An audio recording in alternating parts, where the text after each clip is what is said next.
एक माजी सभापती आहेत, त्यांची हत्या करण्यात आलेली आहे आणि त्या ठिकाणी जो काही कागद माओवाद्यांनी ठेवला आहे त्यात पोलिसांचा खबऱ्या असल्याबद्दल त्यांच्यावर आरोप करण्यात आलेला आहे।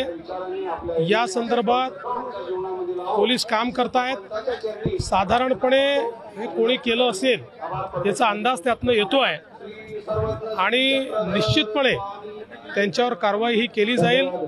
आज गडचिरोलीमध्ये एक प्रकारे माओवादी निराश झालेले आहेत, कारण सातत्याने माओवादी सरेंडर करतायत, जे सरेंडर करत नाहीत ते न्यूट्रलाइज होत आहेत। एक प्रकारे शेवटच्या घटका हा माओवाद मोजतोय, त्या निराशेतनं त्या फ्रस्ट्रेशनमधनं केलेली हत्या दिसते।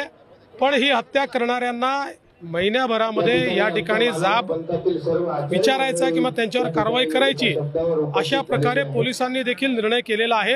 ही कारवाई होईल।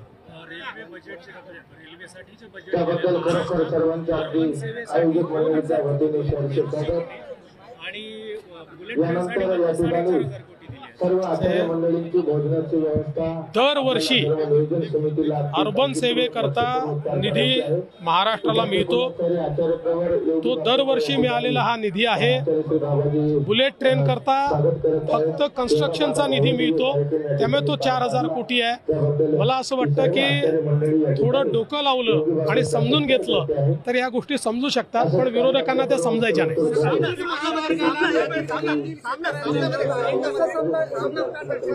आता मी सगळ्या आमदारांची चर्चा केली। आमदारांनी स्पष्टपणे सांगितलं की विरोध बिलकुल नाही, काही मुठभर लोक विरोध करतायत, बाकीच्यांचा विरोध नाही। सगळ्या आमदारांनी मिळून मला सांगितलेलं आहे। एवढंच नाही तर ते कृती समितीला घेऊन आमच्याकडे येणार आहेत। कृती समिती देखील सांगणार आहे की आम्हाला हा महामार्ग पाहिजे। सामनाला मी उत्तर देत नाही।